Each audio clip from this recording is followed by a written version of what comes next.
కూటమి ప్రభుత్వంలో క్రిస్టియన్లకు రక్షణ లేకుండా పోయిందని వైసీపీ క్రిస్టియన్ మైనార్టీ సెల్ రాష్ట్ర అధ్యక్షుడు జాన్ వెస్లీ అన్నారు. అనంతపురం పర్యటనలో భాగంగా ఆయన జిల్లా పార్టీ కార్యాలయంలో క్రిస్టియన్ నాయకులతో సమావేశం నిర్వహించారు. పార్టీ బలోపేతం దిశగా ప్రతి ఒక్కరూ అడుగులు వేయాలన్నారు. ఈ సందర్భంగా ఆయన మాట్లాడుతూ గత వైసీపీ ప్రభుత్వంలో క్రైస్తవులకు ఎన్నో సంక్షేమ, అభివృద్ధి కార్యక్రమాలు అందాయన్నారు. కూటమి ప్రభుత్వం వచ్చినప్పటి నుంచి గతంలో ఉన్న పథకాలు ఎత్తివేసి అసలు రాష్ట్రంలో క్రైస్తవులు లేరన్నట్టుగా వ్యవహరిస్తున్నారన్నారు. ఒక సైతాన్ పాలన సాగుతున్నట్టుగా ఉందన్నారు. అసలు మత సామరస్యం అన్నది లేదన్నది లేకుండా చేస్తున్నారన్నారు. డిప్యూటీ సీఎం పవన్ కళ్యాణ్ లాంటి వారు క్రైస్తవుల్ని అవమానిస్తూ ఉంటే రఘురాం కృష్ణంరాజు లాంటి వారు క్రైస్తవుల్ని లేకుండా చేస్తున్నామంటున్నారన్నారు. అందుకే జగన్ మళ్లీ వస్తేనే అన్ని వర్గాలకు న్యాయం జరుగుతుందని ఆ దిశగా మా క్రిస్టియన్ సెల్ పనిచేస్తుందన్నారు. ఈ కూటమి ప్రభుత్వం వచ్చిన తర్వాత ఈ కూటమి ప్రభుత్వానికి పారదర్శకమైన పరిపాలన ప్రజలకు అందించడం కంటే కక్షలు, కార్పణ్యాలతో వారి యొక్క ప్రతిపక్ష పార్టీలను అణగదొక్కడమే ధ్యేయంగా ఈరోజు పరిపాలన సాగిస్తున్నాయి.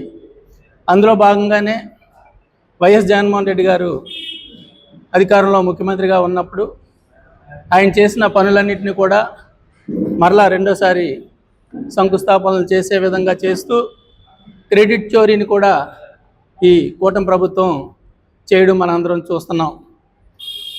ఈ కూటమి ప్రభుత్వం వచ్చి ఇప్పటికీ రామారామి 19 నెలలు అయింది. ఈ 19 నెలల్లో కూడా ప్రజల సంక్షేమాన్ని విస్మరించింది.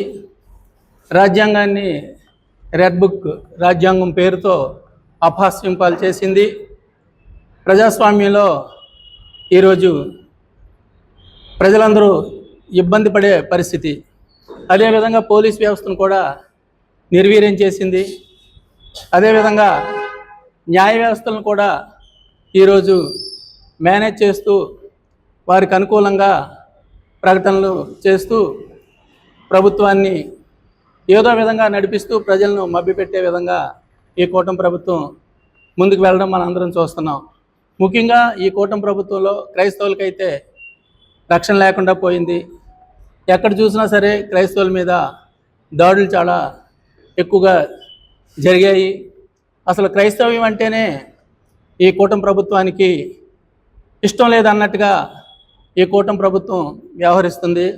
అందులో భాగంగానే ఎన్నో కార్పొరేషన్లకి చైర్మన్లను నియమించినా కూడా ఈరోజు క్రిస్టియన్ మైనారిటీ ఫైనాన్స్ కార్పొరేషన్కి ఇంతవరకు చైర్మన్ కానీ డైరెక్టర్లు కానీ నియమించలేని పరిస్థితి.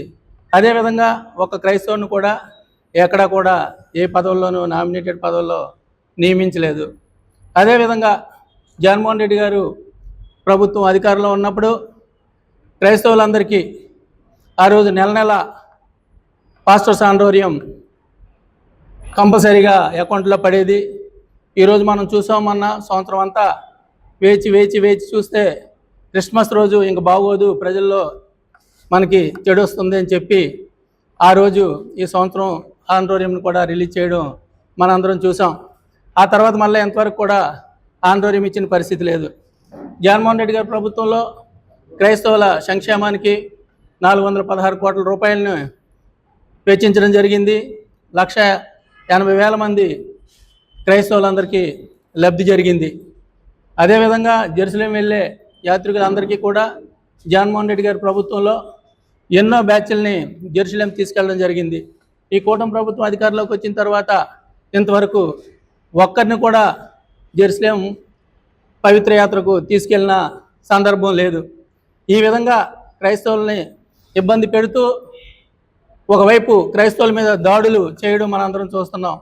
మీరు చూశారు, ఇక్కడే ఆ రోజు ధర్మవరంలో కానీ అదేవిధంగా ఉరవకొండ నియోజకవర్గంలో కానీ క్రైస్తవుల మీద ఏ విధంగా అవమానకర రీతిలో దారుణంగా భయకంపితులను చేసి ఆ రోజు వారు వ్యవహరించారో మనందరం చూసాం. ఇలాంటి దాడులు ఎప్పుడూ జగన్మోహన్ రెడ్డి గారి ప్రభుత్వంలో జరగలేదు. అదేవిధంగా కాకినాడలో ఆ రోజు జరిగిన దాడులు, అదేవిధంగా అమలాపురంలో జరిగిన దాడులు, ఈ దాడులన్నింటినీ కూడా ముఖ్య కారణం ఏంటంటే ఒకటి సనాతన ధర్మం పేరుతో పవన్ కళ్యాణ్ హిందువులు రెచ్చగొడుతున్నాడు. అదేవిధంగా డిప్యూటీ స్పీకర్ రఘురామరాజు గారు అయితే మరికొంచెం ముందుకు వెళ్ళి ఆయన నియోజకవర్గంలో క్రైస్తవులనే నేను లేకుండా చేస్తాననే విధంగా పర్సనల్గా క్రైస్తవుల్ని అటాక్ చేస్తూ అదేవిధంగా ఇప్పటికీ 7 చర్చిలను కూడా కూల్చివేయడం జరిగింది.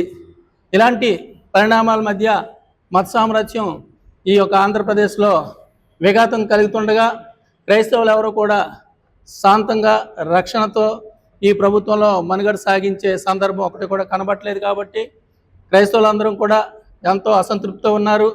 రేపు రాబోయే రోజుల్లో మరలా జగన్మోహన్ రెడ్డి గారు ముఖ్యమంత్రి అయితేనే కానీ మా క్రైస్తవుల సమస్యలన్నీ మరలా ఒక కొలిక్కి రావు. జగన్మోహన్ రెడ్డి గారు ఉన్నప్పుడు దేవుని రాజ్యంలాగా ఈ ఆంధ్రప్రదేశ్ ఉంది. ఇప్పుడు కూటమి ప్రభుత్వం అధికారంలోకి వచ్చిన తర్వాత సైతాన్ సామ్రాజ్యం ఈ ఆంధ్రప్రదేశ్లో ఏలుతుంది.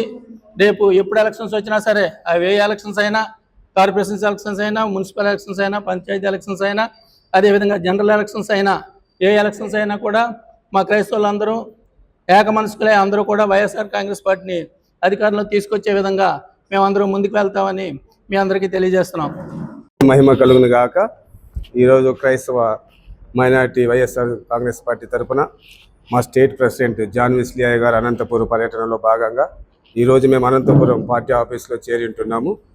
ఇది ఎందు నిమిత్తమైతే అయ్యగారు వచ్చి ఉంటున్నారంటే, ఆయా జిల్లా పర్యటనలో భాగంగా అయ్యగారు మన 2 నెలల నుంచి మన కమిటీలలో అందరూ ఏర్పడి ఉంటున్నారు. ఆ కమిటీలను బట్టి అందరినీ మనము గుర్తు చేసుకొని వాళ్ళని బలోపేతం చేయాలా, పార్టీలో ఎవరెవరు ఎలాగ వాడబడాలనేటువంటి ఉద్దేశంతో ఆయన మాకు దిశానిర్దేశం ఇవ్వడానికి వచ్చింటున్నారు.